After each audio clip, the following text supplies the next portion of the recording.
Let me paint you a picture 1 minute. I'm standing on my front porch, half awake, coffee in hand, thinking about maybe fixing that squeaky floorboard, and the next I'm holding a letter that might as well have been a bomb. The message: we've placed a lien on your 155-year-old home for $12,000 unpaid HOA dues. Pay up or we foreclose in 30 days. That's how this whole circus kicked off. Out on the porch, Constance Fairweather, if ever a name didn't fit, stood tapping her French manicured nails on my great-grandma's oak door frame, looking like she already owned the place. I stared right back, steady as the old heart pine beneath my boots. "Ma'am, I've never joined your HOA. Not one signature," I told her. She just smiled, smug and icy. "You're a member now, sweetie. The paperwork I filed is official. You owe the money." This was the house my great-great-grandmother built after the Civil War, survived hurricanes, world wars, and more birthdays than I care to count. It's where I raised my kids, where I lost my wife Sarah, where the smell of her linseed oil still lingers in the door frames.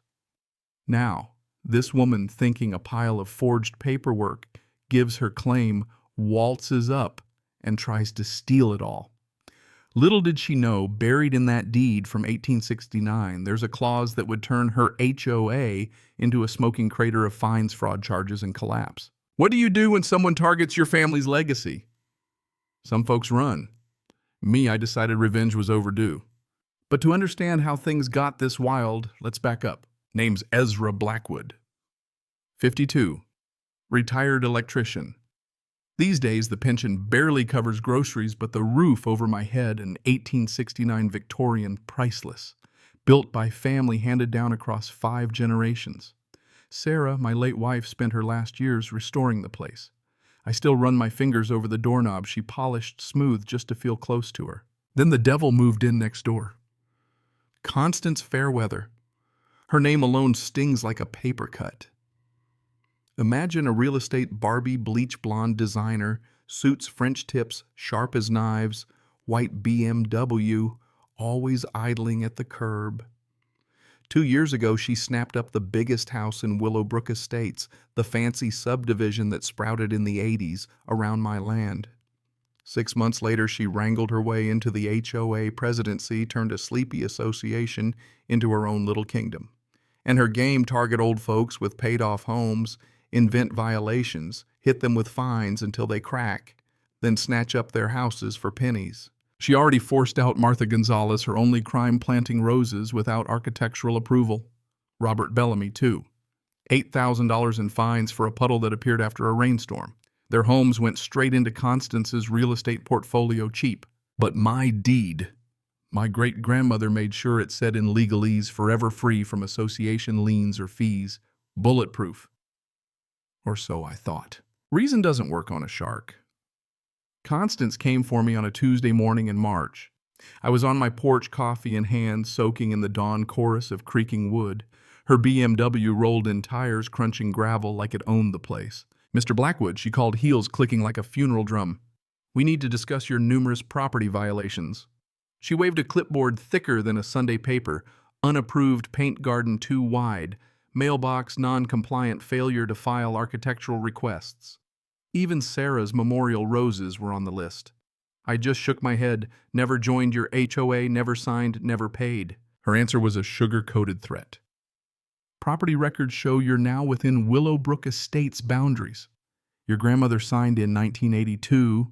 She handed me a paper, too new, too clean, supposedly signed by Grandma.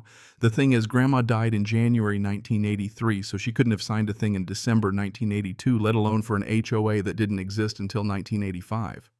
But Constance didn't care, just warned me I had 30 days to pay $12,000 or face foreclosure. In a week, she launched her paperwork blitzkrieg, more certified mail than I'd ever seen.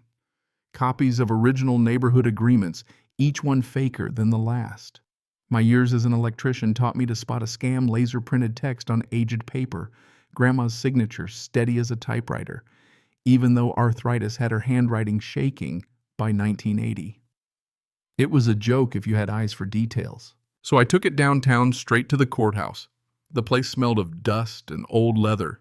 Betty Morrison, the clerk, remembered Grandma from church. She confirmed it HOA filed in 85, 3 years after your grandma passed.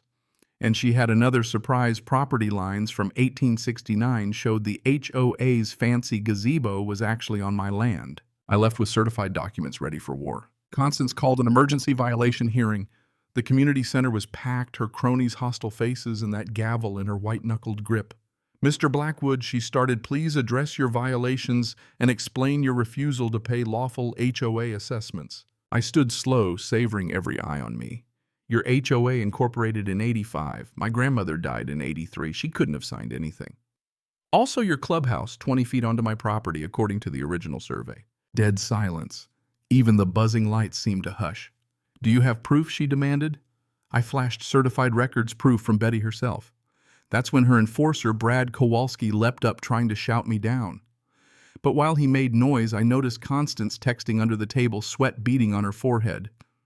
The spell broke. Neighbors looked confused. Mrs. Henderson spoke up. "If his house predates the HOA, how can you charge him fees?" Constance slammed her gavel. "Executive session, damage control."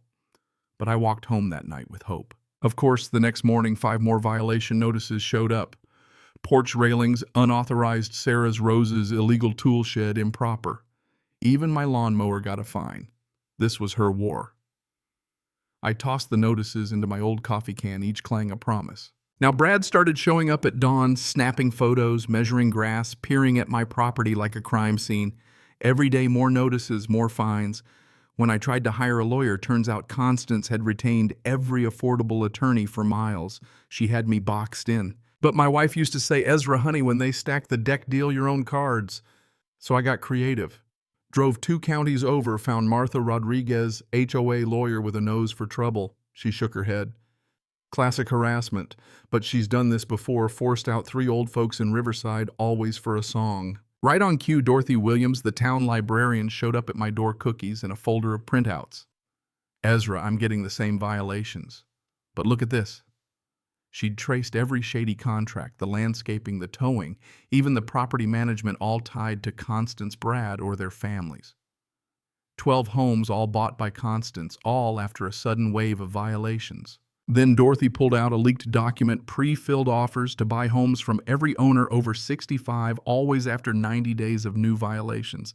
My name was at the top. Robert Bellamy joined us that night, angry and ready to fight. He said, "This is a criminal enterprise disguised as an HOA. They're not government. We can use citizen's arrest if we prove fraud." From that moment, the hunted became the hunters. Constance tried to up the stakes, filed a lawsuit, demanded $18,000. Tried to get my house put under receivership, meaning they could sell it themselves. But Dorothy, sharp as a tack, dug through old county archives and found their supposed HOA boundaries included parks, the fire station, even the highway. Robert traced the HOA's power lines, illegal hookups, 3 years' worth of stolen city electricity. Dorothy tied Constance's company to $100,000 in consulting paid straight out of HOA funds. The real gut punch. Every widowed homeowner hit with violations right after their spouse passed. "She's harvesting grief," Dorothy said. We sat in silence, the house creaking around us like it was listening. The next morning, I found a truckload of debris dumped on my lawn, followed by a city citation, $500 a day, until removed. The setup was perfect. Then Dorothy called the judge assigned to my case, had bought Martha's foreclosed house and 3 more. He was Constance's silent partner. That was our smoking gun. Turns out Dorothy's grandmother, county records keeper, had kept a 1955 insurance policy on my property, Section 4. Reading forever free of HOA liens or covenants. Older than the HOA bulletproof. We got to work. I hid trail cameras all over mailbox driveway, even the place Brad liked to snoop. Robert mapped illegal utilities. Dorothy sent certified letters demanding records. State law says if they ignore you, they get audited. My lawyer, Martha, got the Attorney General involved. They wanted my case to bust up HOA corruption statewide. The plan: I'd record the next HOA meeting with a modified hearing aid. Dorothy would live stream. Robert stood ready outside with the feds on speed dial. Brad caught wind and started snooping.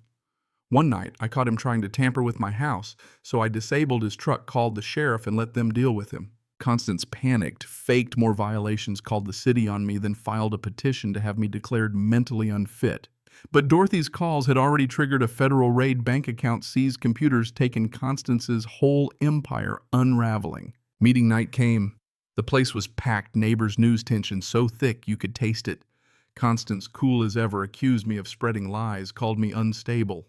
I stood up, showed the crowd proof of the federal raid, the insurance policy, the boundary lines. Then Agent Sarah Bellamy, FBI, walked in, badge shining. "You're under arrest for fraud, conspiracy, and elder abuse," she told Constance. Chairs scraped, cameras flashed, the room erupted. Dorothy stood holding the original policy. Ezra's home is protected by law, and Mrs. Fairweather has stolen over $400,000 in a dozen homes from our neighbors. The last sound Constance heard as she was led away was applause, 300 people cheering, vindicated at last. 6 months later, the old house is safe. Constance is in prison. Brad's out of business, the judge disgraced. Martha bought her home back, Robert's lot is clear, and Dorothy's our unofficial neighborhood historian. The corrupt HOA is dissolved. In its place, a voluntary association where folks care for each other. Barbecues, block parties, real community. The sweetest moment, little Tommy from the hardware store brought me a certificate, home sweet home forever. It hangs in my kitchen right next to Sarah's favorite photo. The lesson: bullies thrive when we stand alone. But when neighbors join forces and dig deep into the history that matters, even the oldest house can outlast a storm. So here's my question. Where's the line between authority and abuse? Have you ever seen karma roll through your street? Let's hear your stories. Maybe you'll help the next person fight back and win. Cảm ơn các bạn đã xem video. Cảm ơn các bạn đã xem video.